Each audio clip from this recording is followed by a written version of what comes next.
Hello. We want to simplify these ratios. Now, the convention for ratios is they need to be in simplest form and whole numbers that have no common factors.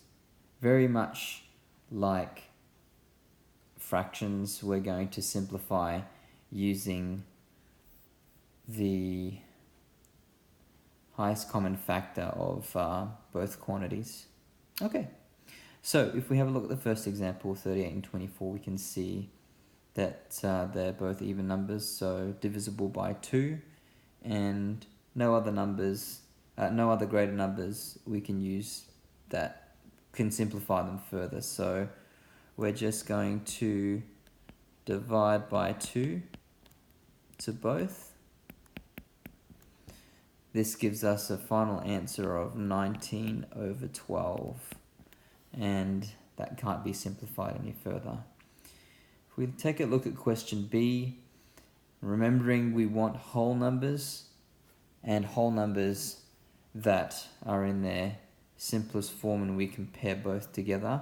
So in order to get whole numbers out of these quantities here, we want to change them into improper fractions. So 2 times 2 is 4, plus 1 is 5 on 2, is to 1 times 3 plus 1 is 4 on 3.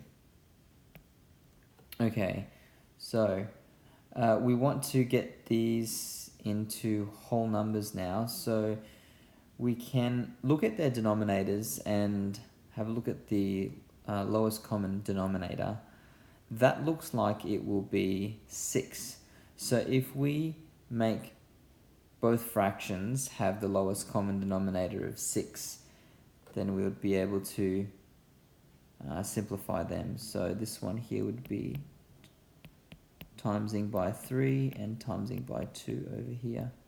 15 on 6 is to 8 on 6. And we can go ahead and multiply 6 by both sides. So really, we're treating this kind of like equations as well, where we're doing the same thing to both sides. And these 6's cancel out. And we have 15 on 8 as our simplified fraction, our simplified ratio. Okay, we've got a decimal example now. And the decimal's quite straightforward. If we have decimals, we can multiply the same quantity by both sides as well. So here we're going to multiply this by 10. And actually, no. Let's multiply it by 100. And if we multiplied this side by 100, you'd see the decimal place would go 2 times over, and we'd automatically get whole numbers.